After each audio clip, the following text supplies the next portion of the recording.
നമസ്കാരം. Then and their എല്ലാ മാന്യപ്രേക്ഷകർക്കും ഒരിക്കൽ കൂടി സ്വാഗതം. അങ്ങനെ കേരളത്തിൽ ത്രിവർണ പതാക 10 വർഷത്തിന് ശേഷം പാറിയിരിക്കുന്നു. വി.ഡി. സതീശൻ മന്ത്രിസഭ 21 മന്ത്രി ക്യാബിനറ്റുമായി അധികാരത്തിലേക്ക് നടന്നു കയറിയ ദിവസമാണ് ഇന്ന്.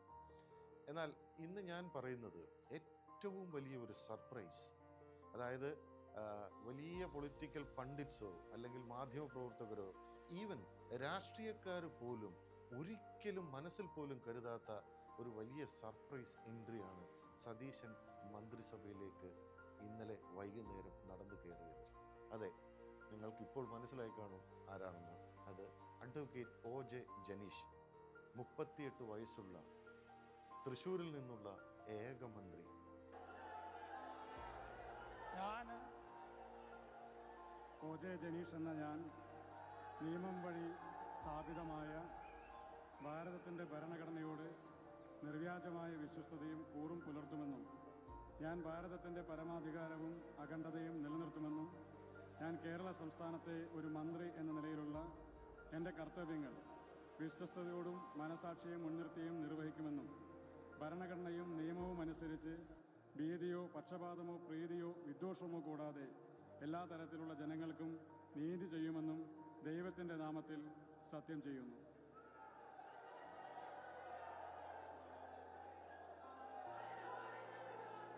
ഞാൻ ഒ.ജെ. ജനീഷ് എന്ന ഞാൻ കേരള സംസ്ഥാനത്തെ ഒരു മന്ത്രി എന്ന നിലയിലുള്ള എൻ്റെ പരിഗണനയിൽ കൊണ്ടുവരുന്നതോ എൻ്റെ അറിവിൽ വരുന്നതോ ആയ ഏതെങ്കിലും വിഷയം അങ്ങനെയുള്ള മന്ത്രി എന്ന നിലയിലുള്ള എൻ്റെ കർത്തവ്യങ്ങളുടെ മുറപ്രകാരമുള്ള നിർവഹണത്തിന് ആവശ്യമാകുന്നതൊഴികെ ഞാൻ ഏതെങ്കിലും ആൾക്കോ ആളുകൾക്കോ നേരിട്ടോ നേരിട്ടല്ലാതെയോ അറിയിച്ചു കൊടുക്കുകയോ വെളിപ്പെടുത്തി കൊടുക്കുകയോ ചെയ്യുകയില്ലെന്ന് ദൈവത്തിൻ്റെ നാമത്തിൽ സത്യം ചെയ്യുന്നു.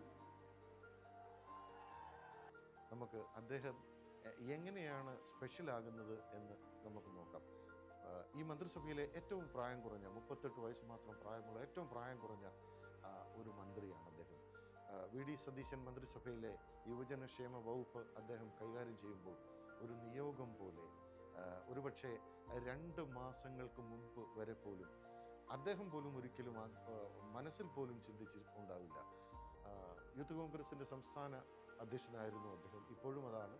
അന്ന് 2 മാസങ്ങൾക്ക് മുമ്പ് ഒരു വലിയ റാലിയിൽ അദ്ദേഹം ക്രൂരമായ പോലീസ് പീഡനങ്ങൾക്കിരയായ സമയത്ത് അദ്ദേഹം മാധ്യമങ്ങളുടെ മുന്നിൽ വെച്ച് പോലീസിനോട് ഒരു കാര്യം പറഞ്ഞു: അടുത്ത 2 മാസങ്ങൾക്കുള്ളിൽ നിങ്ങൾ എന്നെ തല്ലിയ ഇതുകൊണ്ട് തന്നെ നിങ്ങൾക്ക് എന്നെ സല്യൂട്ട് ചെയ്യേണ്ടി വരും, അല്ലെങ്കിൽ ഭരണം 2 മാസങ്ങൾക്കകം മാറും. നമുക്ക് ആ ഒരു വിഷ്വൽ ഒന്ന് കാണാം. 2 മാസം കൂടി കഴിഞ്ഞാൽ കേരളത്തിലെ ഇപ്പോഴത്തെ പ്രതിപക്ഷത്തെ സല്യൂട്ട് ചെയ്യേണ്ടവരാണ് നിങ്ങളെന്ന ഓർമ്മ അപ്പുറത്ത് നിൽക്കുന്ന പോലീസുകാർക്ക് കൂടി ഉണ്ടാകണമെന്ന് മാത്രം ഔപചാരിക. എന്തായാലും അതൊരു കാലത്തിൻ്റെ കാവ്യനീതി പോലെ ഒരുപക്ഷെ കേരളം ഇന്ന് ചർച്ച ചെയ്യുന്ന അല്ലെങ്കിൽ അത്ഭുതത്തോടെ നോക്കിക്കാണുന്ന ഈ യുവ നേതാവിൻ്റെ മന്ത്രിസഭാ പ്രവേശനം എങ്ങനെയായിരുന്നു എന്ന് നമുക്കൊന്ന് ചിന്തിക്കാം. ഒരുപക്ഷെ ചാണ്ടി ഉമ്മനും വി.ടി. ബൽറാമിനെ പോലുള്ള കുറച്ചുകൂടെ സീനിയറായ നേതാക്കന്മാർ അല്ലെങ്കിൽ യുവ നേതാക്കന്മാരുള്ള സ്ഥലത്താണ് ഏറ്റവും അവസാനം ഒരുപക്ഷെ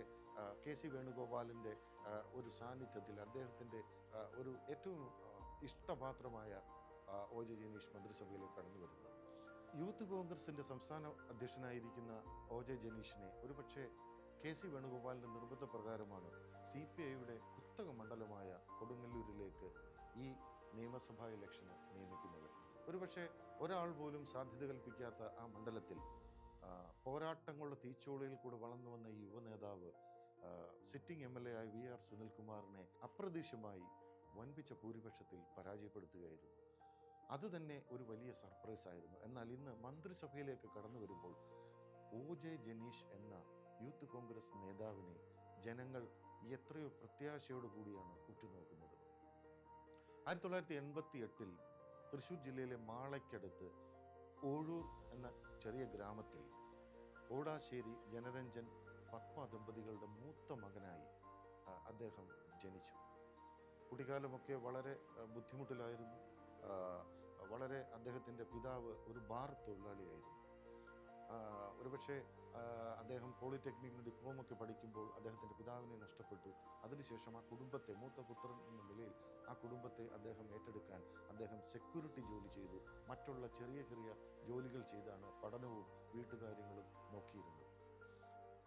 അദ്ദേഹത്തിൻ്റെ ഒരു കോൺഗ്രസ് കുടുംബമായതുകൊണ്ട് തന്നെ ചെറുപ്പം മുതലേ കോൺഗ്രസ് രാഷ്ട്രീയത്തിൽ KSUവിലൂടെയും അവസാനം യൂത്ത് കോൺഗ്രസിലെത്തി അദ്ദേഹം നിശബ്ദനായി നിന്ന് ഓരോ പടികളും ചവിട്ടിക്കയറുകയായിരുന്നു.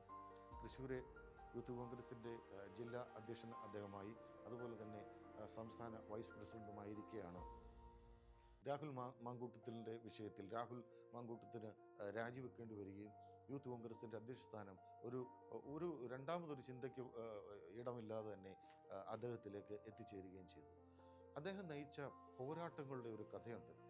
അതായത് യൂത്ത് കോൺഗ്രസ് എന്ന സംഘടനയെ ഇത്രമാത്രം അദ്ദേഹം ഉത്തേജിപ്പിച്ച് അദ്ദേഹം ഒരുപാട് സമരങ്ങൾ നയിച്ചു, മർദ്ദനങ്ങൾക്ക് ഇരയായി മാസങ്ങളോളം അദ്ദേഹം കോളേജിൽ പഠിക്കുമ്പോൾ അദ്ദേഹം കിടന്നിട്ടുണ്ട്. അങ്ങനെ കോളേജ് വിദ്യാഭ്യാസ കാലത്ത് തന്നെ അദ്ദേഹം KSUവിൽ അംഗമാകുകയും ഞാൻ പറഞ്ഞതുപോലെ തന്നെ അച്ഛൻ്റെ മരണത്തെ തുടർന്ന് അദ്ദേഹം സെക്യൂരിറ്റി ജോലിക്ക് പോകാറുണ്ടായിരുന്നു. അതുപോലെ മറ്റുള്ള ഒരുപാട് ചെറിയ ചെറിയ ജോലികൾ ചെയ്താണ് അദ്ദേഹം മുന്നോട്ട് പോയത്.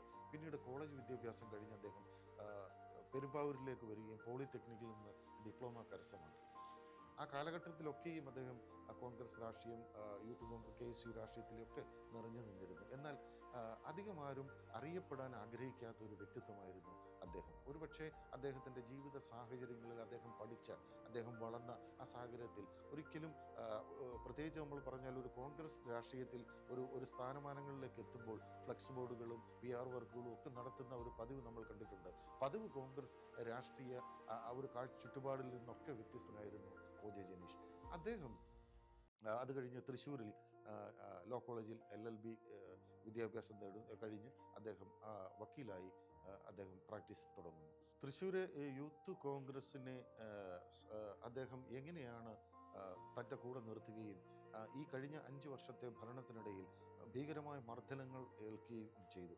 അങ്ങനെ യൂണിറ്റ് തലം മുതലുള്ള യൂത്ത് കോൺഗ്രസിൻ്റെ വിങ്ങിനെ അദ്ദേഹം ഉത്തേജിപ്പിക്കുകയും തൃശ്ശൂരിൽ ഇന്ത്യ യുണൈറ്റഡ് എന്ന് പറയുന്ന ഒരു മഹാറാലി, ഒരു പദയാത്ര അദ്ദേഹം സംഘടിപ്പിക്കുകയും ചെയ്തു. അങ്ങനെ തൃശ്ശൂർ ജില്ലയിൽ തന്നെ അദ്ദേഹം